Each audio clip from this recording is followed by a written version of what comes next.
Je vous parlerai aujourd'hui de la loi des polarités ou de la dualité. C'est une loi universelle qui est prouvée par la physique également. Et conformément à cette loi, tout a deux pôles, un pôle positif et un pôle négatif. Comment opère cette loi ?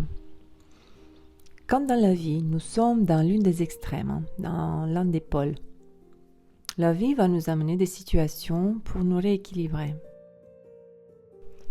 La perception, ce n'est pas la réalité, c'est uniquement notre réalité à nous qu'on perçoit à travers nos filtres qui ont été créés ayant à la base nos vécus, nos croyances.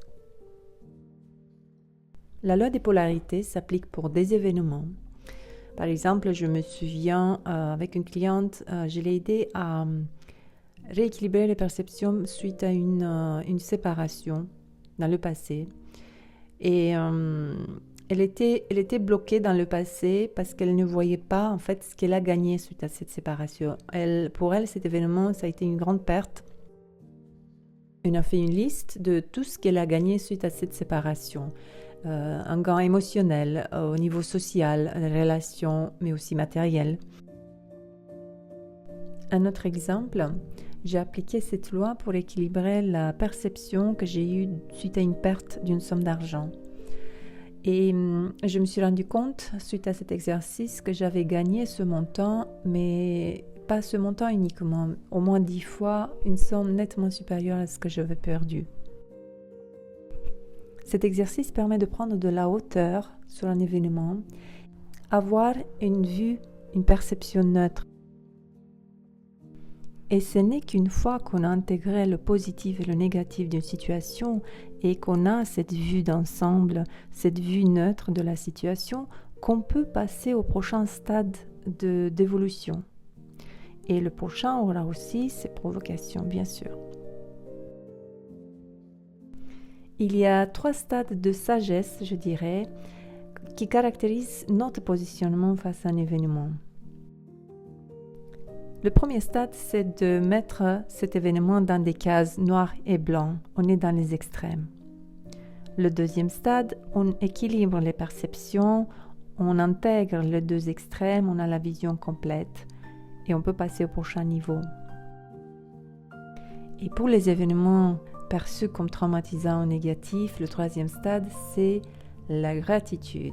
Ça vient avec la sagesse, avec le vécu. Passons maintenant aux traits de caractère. Quand on admire ou on rejette un trait de caractère chez quelqu'un, c'est que nous aussi, on l'a. Mais on ne l'exprime pas ou on ne le voit pas. Sous quelle forme on l'exprime. Et quand vous admirez quelqu'un, choisissez le trait de caractère admiré. Si vous connaissez la personne, vous connaissez certainement peut-être ses valeurs et allez regarder chez vous ou dans vos valeurs à vous, qui certainement sont différentes de cette personne, vous exprimez ce trait de caractère, le courage par exemple. J'ai parlé des valeurs dans une des vidéos, le talent et les valeurs. Et pareil avec les personnes qui ont les traits de caractère qu'on rejette. À chaque niveau d'évolution, il y a ce qu'on appelle, il y a la provocation et il y a le support. Il y a le plus et le moins. Et c'est grâce à ce carrefour entre provocation et support qu'on avance également. On ne peut pas évoluer uniquement quand il y a des provocations, ça serait trop dur, ça serait pas soutenable par la santé. Et on ne peut pas non plus avancer quand il y a uniquement du soutien et du support, quand tout est fluide. Bon courage à explorer cette loi. Prenez soin de vous et de votre santé. À bientôt.